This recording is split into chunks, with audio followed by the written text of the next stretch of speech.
کریمہ میں کہتے ہیں کہ ازیں پس مکن تک یا بر روزگار کہ ناگاہ ز جانت برآرد مار۔ اس کے بعد مت کر بھروسہ زمانے پر، کیونکہ وہ ناگاہ تیری جان کو ہلاک کر دے گا۔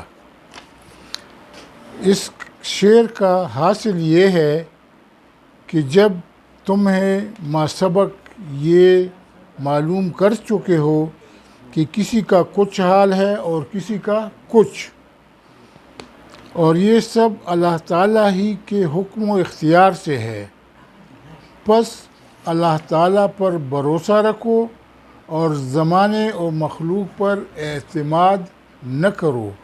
دیکھو، زمانہ تم کو تمہارا وقت حیات ختم کرنے پر دفعتاً ہلاک کر دیتا ہے اور تمہاری کچھ بھی رعایت نہیں کرتا، پس اس پر تکیہ اور اعتماد کیسا؟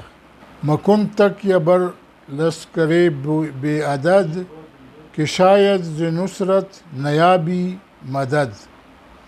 مت کر بھروسہ بے شمار لشکر پر، کیونکہ ممکن ہے تائید الہی سے تو مدد نہ پائے، یعنی اللہ کی مدد نہ ہو تو کیا مدد پاؤ گے۔ اس شعر میں بادشاہوں کو نصیحت ہے کہ وہ بے شمار لشکر پر بھروسہ نہ کریں، کیونکہ جب تک نصرت اور فتح الہی کسی کی مدد نہ کرے وہ فتح پا ہی نہیں سکتا۔ چنانچہ سینکڑوں بلکہ ہزاروں واقعات ایسے ملیں گے کہ بعض دفعہ تھوڑے لشکر والے بادشاہ جیت جاتا ہے اور بہت لشکر والا بادشاہ ہار جاتا ہے۔ مکن تک و بر ملک جاہ و حشم کہ پیش است بود است و بعد است ہم۔ مت کر بھروسہ ملک اور مرتبہ اور نوکر چاکر پر، کیونکہ یہ سب کچھ تجھ سے پہلے بھی تھا اور تیرے بعد بھی رہے گا۔ مطلب یہ کہ یہ چیزیں تیرے اگلوں کے پاس بھی تھی اور بالآخر ان کے مرنے پر تجھ تک پہنچی، اور تیرے بعد بھی لوگوں کے پاس تیرے قبضہ سے نکل کر جاتی رہیں گی۔ پس ایسی چیزوں پر بھروسہ کرنا فضول اور کم عقلی ہے۔ مکن بد کہ بد بینی از یار نیک نمی روید از تخم بد یار بار نیک۔ مطلب یہ کہ کسی کے ساتھ برائی یا برا سلوک نہیں کرنا چاہیے، کیونکہ کسی اچھے سے اچھے دوست کے ساتھ بھی برائی کرو گے تو وہ بھی اس کے جواب میں تجھ سے برائی کرے گا، کیونکہ برا بیج ڈالنے سے اچھا پھل پیدا نہیں ہوتا۔ مثل مشہور ہے، جیسا بوؤ گے ویسا کاٹو گے۔ مکن تک یا بر لشکرِ بے عدد کہ شاید ز نصرت نیابی مدد۔ سعدی کہتا ہے کہ بے شمار لشکر پر بھروسہ مت کر، کیونکہ ممکن ہے کہ تائیدِ الہی سے تو مدد کو نہ پائے۔ اس شعر میں بادشاہوں کو نصیحت ہے کہ وہ بے شمار لشکر پر بھروسہ نہ کریں، کیونکہ جب تک نصرت و فتح الہی کی کسی کی مدد کو نہیں پہنچے وہ فتح نہیں پا سکتا۔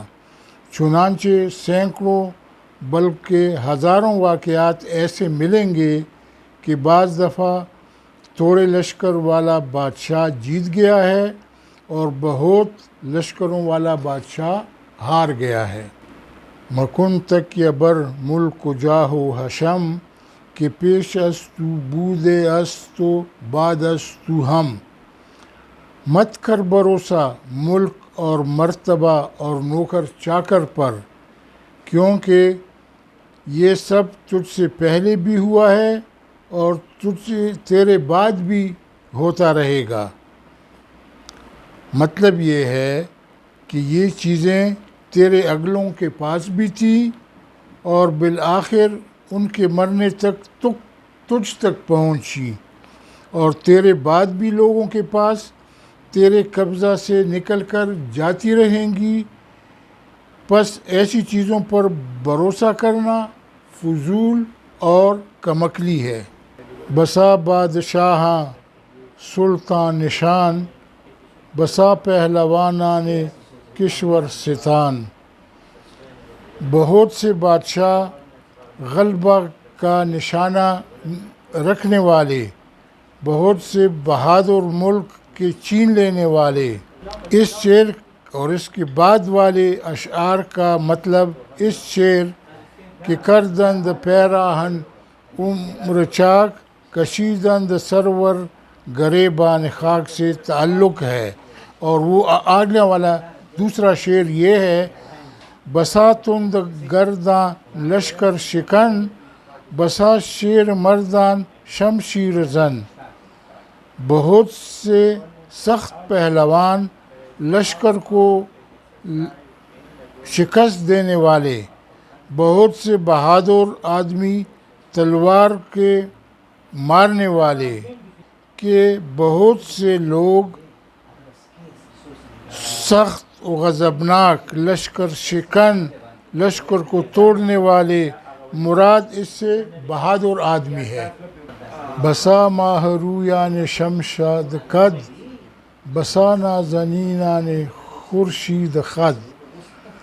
بہت سے خوبصورت شمشاد یعنی شیشم کا سا قد رکھنے والے، بہت سے نازنین آفتاب جیسے رخسار رکھنے والے۔ ماہرویان فارسی جمع ہے ماہرو، بمعنی خوبصورت۔ شمشاد ایک درخت کا نام ہے جو سیدھا اور خوبصورت اور خوشنما ہے، اس لیے معشوقوں کے قد کو اس کے ساتھ تشبیہ دی جاتی ہے۔ نازنینان نازنین کی جمع ہے بمعنی صاحب ناز و معشوق۔ بسا ماہ رویان نو خاستے، بسا نو عروسان آراستے۔ بہت سے نوجوان معشوق، بہت سی آراستہ نئی دلہنیں۔ نو عروس کی کیونکہ اس میں یہ بات طبعاً و عرفاً ضروری ہوتی ہے۔ نو ماہرویان و نو عروسان ساتھ جمع کیا گیا ہے۔ بسا نامدارو بسا کامگار، بسا سرو قد و بسا گل آزار۔ بہت سے نامور اور بہت سے کامیاب، بہت سے سرو کا سا قد رکھنے والے، بہت سے پھول کا سا رخسار رکھنے والے۔ اس کے ساتھ بھی معشوقوں کی قدوں کی تشبیہ دی جاتی ہے، جیسے یہاں گل آزار وہ شخص جس کے رخسار پھول کی طرح نرم و خوش رنگ ہو۔ بسا نامدارو بسا کامگار، بسا سرو قد و بسا گل آزار۔ بہت سے نامور اور بہت سے کامیاب، بہت سے سرو کا سا قد رکھنے والے، بہت سے پھول کا سا رخسار رکھنے والے۔ اس کے ساتھ بھی معشوقوں کی قدوں کو تشبیہ دی جاتی ہے، جیسے یہاں ہے گل آزار وہ شخص جس کے رخسار پھول کی طرح نرم و خوش رنگ ہوں۔ کہ کردند پیراہن عمر چاک، کشیدند سر در گریبان خاک۔ کہ ان سب نے عمر کے پیراہن کو چاک کیا اور سب نے خاک کے گریبان میں سر کھینچا۔ مطلب یہ کہ ان سب مذکورہ بالا حضرات کا آخرکار انتقال کیا اور خاک میں مل گئے۔ اس کے بعد بطور ترقی کے کہتے ہیں کہ مرنے کے بعد اب ان کا نشان تک نہیں رہا، کون بتا سکے گا؟ چنانچہ فرماتے ہیں اگلا شعر کہ چنان خرمن خاک چنان خرمن عمر شاں شد بباد کہ ہرگز کسی زاں نشانی نداد۔ اس کی عمر کا کھلیان اس طرح برباد ہو گیا کہ کبھی کسی نے ان کا پتہ تک نہیں پوچھا۔ مرنے اور دفن ہونے کے بعد بے شمار آدمی گمنام اور مفقود الخبر ہو گئے ہیں، پس تجھ کو ایسی حالت میں یہ مناسب ہے کہ آئندہ مذکور ہوتا ہے۔ اگلا منہ دل بری منزل جانستان کہ دروی نبینی دل شادمان۔ مت رکھ دل اس جان دینے والے مکان پر کہ تو اس میں کسی دل کو خوش نہ دیکھے گا۔ اس عالم سے دل مت لگا کیونکہ اس میں کسی کو پوری کامیابی اور خوشی حاصل نہیں ہوتی۔ منع دل بری کاخ خرم ہوا کہ می بارد از آسمانش بلا۔ مت رکھ دل اس خوش ہوا محل پر کیونکہ برستی ہے اس کے آسمان سے بلا۔ مطلب یہ کہ اس اگرچہ بڑی اچھی اور پرکشش لگتی ہے مگر تو اس دل سے دل مت لگا، اس سے کہ ہمیشہ دنیا پر حوادثات فلکی آتے رہتے ہیں۔ صباتی ندارد جہاں اے پسر بغفلت مبر عمر دروی بسر۔ یہ جہاں کچھ بھی ثبات نہیں رکھتا اے لڑکے، پس اس میں اپنی عمر کو غفلت سے ختم مت کر۔ مطلب یہ کہ نہ تو اس جہان فانی سے محبت اور الفت کر اور نہ غفلت میں اپنی عمر برباد کر، بلکہ ہر دم خدا کو یاد کر۔ مکن تک یا بر ملک فرماندہی کہ ناگاہ چو فرما رسد جان دہی۔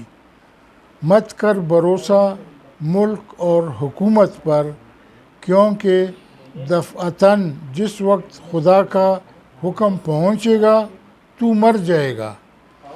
مطلب یہ کہ اگر تجھ کو ملک اور حکومت بھی حاصل ہو جائے تب بھی تو موت سے بچ نہیں جا سکتا، بلکہ جس طرح پیغام اجل اور احکم الحاکمین کا حکم آ پہنچ جائے گا تیرا زندہ رہنا محال ہے۔ جس طرح اللہ تعالیٰ نے کہا اذ جاء اجلہم لا یستأخرون ساعۃ ولا یستقدمون، اور جب وقت پہنچتا ہے موت کا بندوں کے تو پھر مقررہ وقت سے کوئی تاخیر اور تقدیم نہیں ہو سکتی۔ سعدی کے کریمہ کے آخری سبق کا یہ آخری شعر ہے۔ منع دل بری دیر ناپائیدار ز سعدی ہمیں یک سخن یاددار۔ معنی یہ ہے کہ اس ناپائیدار بت خانے پر اپنا دل مت رکھ۔ سعدی اپنا آخری شعر کہتا ہے کہ ز سعدی ہمیں یک سخن یاددار، سعدی سے یہی ایک بات یاد رکھ، دنیا بالکل ناپائیدار اور بے وفا ہے، اس سے دل مت لگا، اور اگر باتیں یاد رہیں نہ رہیں تو خیر سعدی کی یہی ایک بات یاد رکھ کہ دنیا ناپائیدار اور بے وفا ہے. جب کبھی تو اس طرح سمجھے گا تو لامحالہ آخرت کی فکر کرے گا. واللہ ولی التوفیق و بیدہ عظمت التحقیق. شکر خدا کا کہ سعدی کی کریمہ اسے ہم ختم کرتے ہیں. آخری جو تاریخ وفات مصنف یعنی سعدی کا لکھا گیا ہے وہ کہتے ہیں کہ شیخ سعدی کے عارف حق بود 120 سال عمر ربود. شیخ سعدی کے جو عارف حق تھا 120 سال وہ رہا، 120 سال وہ زندہ رہا. والسلام علیکم ورحمۃ اللہ وبرکاتہ.